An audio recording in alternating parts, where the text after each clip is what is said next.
Good morning everyone. हिजो क्लासमा हामीले अलिकति त्यो हाम्रो रेभेन्यू प्रोफिट म्याक्समा चाहिँ एउटा लास्ट क्वेसनको अलिकति प्रब्लम भएर मैले त्यहाँ क्वेसन छोडिदिएको थिएँ। सो हामी त्यहाँबाट कन्टिन्यू गर्छौँ। भनेपछि त्यहाँ हामी रेभेन्यू फङ्सनको कति भ्यालु हुँदाखेरि म्याक्सिमाइज हुन्छ र रेभेन्यू फङ्सनको भ्यालु कति हुन्छ निकालेको छौँ। भनेपछि आज हामी त्यहाँकोबाट क्वेसन कन्टिन्यू गरिदिन्छु तपाईँको। त्यो क्वेसन अब हाम्रो 10 थियो। सो क्वेसन नम्बर 10मा हाम्रो अब मानव प्रोफिट फङ्सन के दिएर रहेछ हेर्नुहोस् त तपाईँहरूले। अब प्रोफिट फङ्सन हाम्रो के रहेछ भने 160 x minus 0.10 x square minus 15,000 रहेछ होइन हजुर। सब हेर्नुहोस्, यसलाई कम्पेयर गर्नुहोस्। योलाई इक्वेसन 2 हामीले मानेको थियो त्यहाँ। भनेपछि ए इक्वल टु के आएको थियो माइनस 0.10, बी इक्वल टु के आएको थियो 160 आएको थियो, सी इक्वल टु के आएको थियो 15,000, यो माइनस रहेछ। सो अब हेर्नुहोस् एक्स इक्वल टु के हुन्छ माइनस बी बाई 2a हुन्छ। माइनस बी को भ्यालु 160 भयो, 2 इन्टु ए को भ्यालु के हुन्छ 10 भयो भने यो कति हुने भयो तपाईँको भ्यालु कति आयो 800 आयो।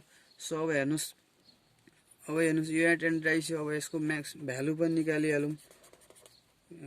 भ्यालु म्याक्सिमम भ्यालु भनौँ न, म्याक्स भ्यालु होइन, म्याक्सिमम भ्यालु भनौँ होइन। भन्छ म्याक्सिमम भ्यालु 800लाई लगाएर क्वेसनमा हाल्नु 160 इन्टु 800 कुन फङ्सनमा भनेर रहेछ क्वेसन एकचोटि पढ्नुहोस् त तपाईँको।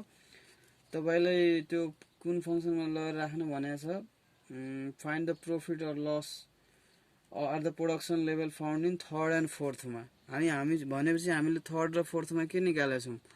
थर्ड र फोर्थमा तपाईँ हेर्नु होला त्यहाँ क्वेसन नम्बर हामीले थर्डमा निकालेको के थियौँ भने 800 निकालेको थियौँ। सो हामीले यदि क्वेसनमा लगेर कति हाल्न भनेको छ तपाईँको 800 हाल्न भनेको छ। ल 800 हाल्नुहोस् त। 800 हालेँ मैले। जस्तै यसमा तपाईँको 800 हालेँ अनि यो माइनस 0.10 अनि चाहिँ 800 को के हुन्छ यो स्क्वायर अनि 15,000। ल यो तपाईँको के आयो हेर्नुहोस् त। तपाईँको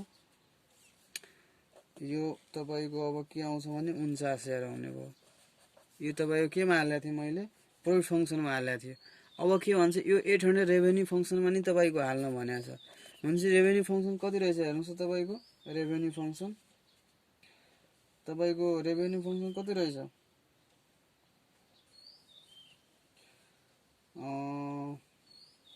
अब तपाईँको रेभेन्यू फङ्सन यो जुन हाम्रो रेभेन्यू फङ्सन हाम्रो कति आएछ 2500 आएछ। भन्छ त्यो 2500 लगाएर यहाँ हाल्नुहोस् त तपाईँ एकचोटि प्रोफिट फङ्सन 2500 हाल्यौँ। 2500 माइनस 0.10 2500 को के भयो होल स्क्वायर माइनस 15,000। यो अब एकचोटि गरेर हेर्नुहोस् त कति आउँछ। म एकचोटि यहाँ गरिहालौँ यो मोबाइलबाट फटाफट गरिहालौँ एकछिन है हजुर।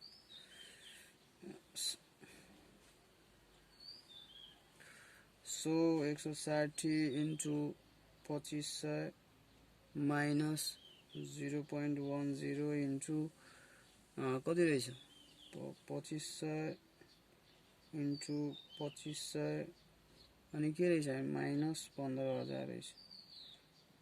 हुन्छ हेर्नुहोस् त माइनसमा कति आयो 2 4 मा 1 2 3 4 आउँदा। अब हेर्नुहोस् त अब यसमा नेगेटिभ आयो यसमा के आयो पोजिटिभ आयो। भन्छ अब तपाईँले यदि प्रफिट कमाउनु छ भने तपाईँले 800 युनिट्स के गर्नुपर्छ सेल गर्नुपर्छ।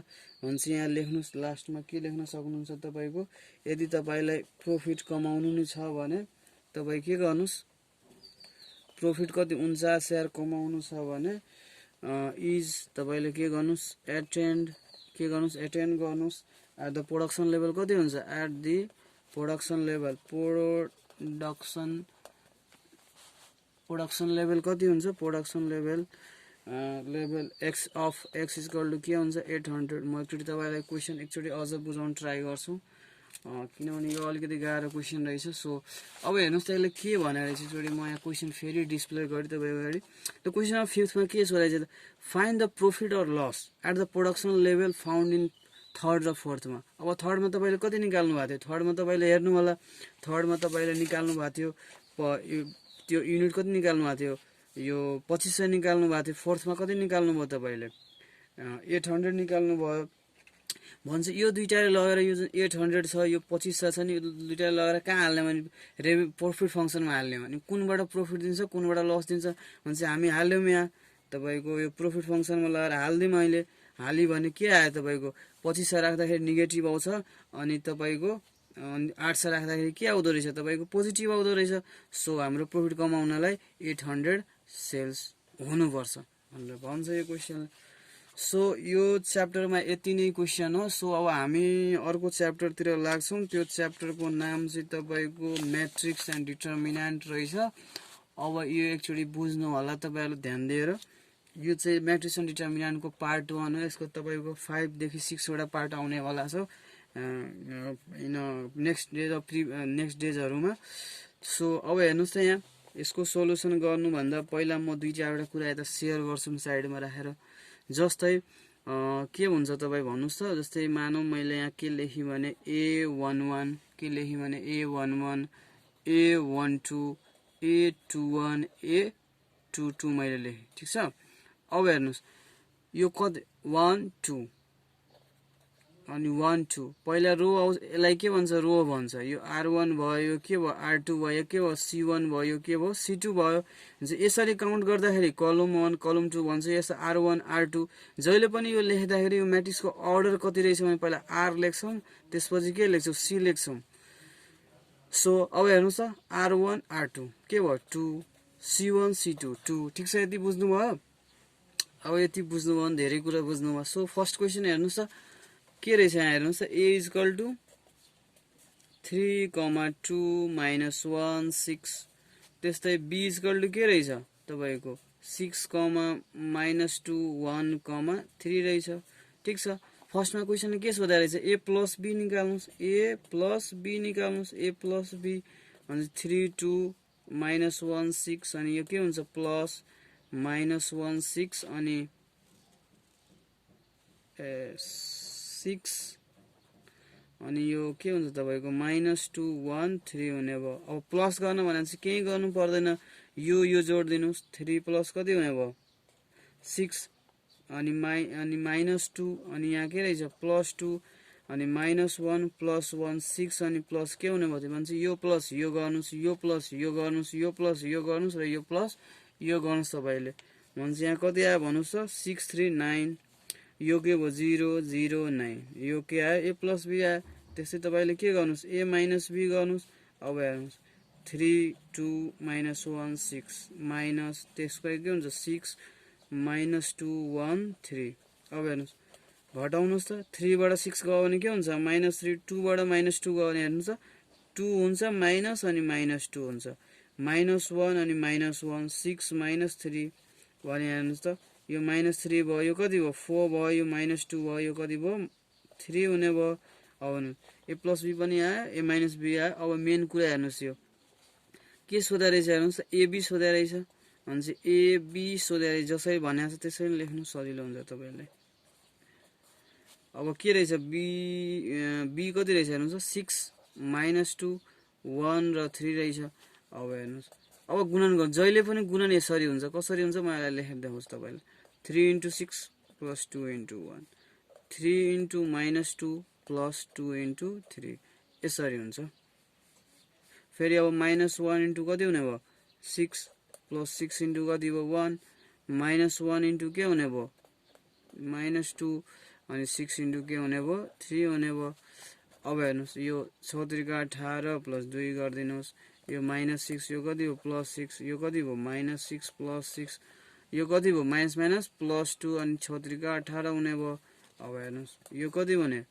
20 यो कति भयो 0 0 यो कति भयो 20 अब यो के आयो AB आयो त्यसपछि के हुन्छ हाम्रो BA पनि निकाल्नु पर्यो नि त BA गराउनु पर्यो नि तपाईहरु सो B पहिला लेख्नु 6 -2 1 3 त्यसपछि के छ अब A लेख्नुस् 3 2 -1 6 अब हेर्नुस् यसमा पनि त्यस्तै गर्नुस् तपाईहरुले अब के गर्नु 6 * 3 भन्छ के हुन्छ 6 * म एक स्टेप अझ गर्नै दिन्छु तपाईहरुको लागि भन्छ -2 * -1 त्यसपछि के हुन्छ 6 * 2 + -2 * 6 अब के हुन्छ 1 * 3 प्लस 3 इन्टु के हुन्छ -1 1 इन्टु 2 प्लस 3 इन्टु कति हुन्छ 6 हुन्छ।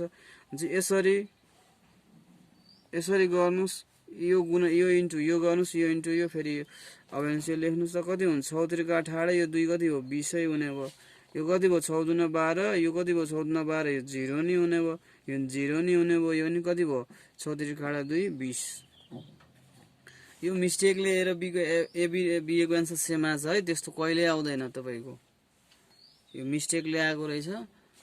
सो हेर्नुस् एबी पनि आयो बी आयो, एक्सिडेन्टली कहिले का हुन्छ नि त कुनै रिजन। अब हेर्नु त्यसपछि के सोधेर त ए ट्रान्सपोज, ट्रान्सपोज भनेको केही नै हैन, रो भनेको कलम, रोलाई कलम गरिदिनुस्, कलमलाई के गरिदिनुस् रो 3 हेर्नुस् 3 2 -1 6 छ अनि यसलाई यसरी लेख्दिनुस् 3 2 -1 6 सिधै। त्यस्तै के सोधेको छ एबी को टी अनि एबी कहाँ छ हेर्नुस् त यहाँ छ, यो छ एबी अनि यसलाई नि उल्टाइदिनुस् अनि के हुने भयो 20 0 0 20 हुने भयो। त्यसपछि लास्टमा के सोधे रहेछ हेर्नुस् त बीए को पावर टी सोधे रहेछ भन्छ, यहाँ कहाँ यो एन्सर हो भन्छ, यसलाई नि त्यस्तै गरिदिनुस् के हुने भयो त 20 0 0 20 यहाँ छ भन्छ। यसलाई यसरी छ भने यसरी लेख्दिनु, यसलाई यसरी छ, रोलाई कलम र कलमलाई रो लेख्नुपर्छ तपाईहरुले। सो अब अरु क्वेशन हेरौँ ल, अरु क्वेशन हेर्नुस् यसमा के सोधे रहेछ हेर्नुस् त। अब हेर्नुस् के सोधे रहेछ फाइन्ड एबिसी एन्ड बिएसी सोधे रहेछ। सोलुसन एबिसी दिएकै छ भने के सोधे रहेछ एबिसी। तपाईले पहिला भित्रको काम गर्नु होला, ए भने त्यस्तै राखौं, बी इन्टु सी पहिला गरौँ भने बी कति रहेछ हेर्नुस् त 4012। त्यसपछि के रहेछ सी कति रहेछ 1113 रहेछ।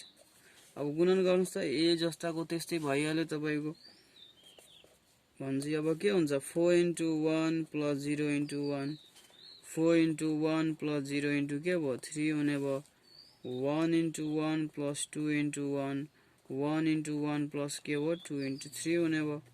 अब ए भन्छ यो के आउने हुन्छ 4 यो 0 भइहाल्यो, यो के हुन्छ यो पनि 4 भयो, यो कति भयो 3 हुने भयो, यो कति भयो 7 हुने भयो। अब ए कति रहेछ हेर्नुस् त, ए भनेको तपाईको 2 1 3 4 अनि 4 4 3 7 रहेछ। अब यसमा पनि त्यस्तै गुणन गर्नुस् 2 इन्टु 4 प्लस 2 इन्टु 4 प्लस के हुन्छ तपाईको 1 into 3 2 into 4 plus 1 into 7 3 into 4 plus 4 into 3 3 into 4 plus 4 into कति हुने हो 7। अब गुणन गरिदिनुस् 4 दुनी 8 अनि 8 3 11 हुने भयो। 4 दुनी 8 8 7 कति हुन्छ 15 हुन्छ। 4 3 12 4 3 12 24 हुने भयो। 4 3 12 अनि 7 28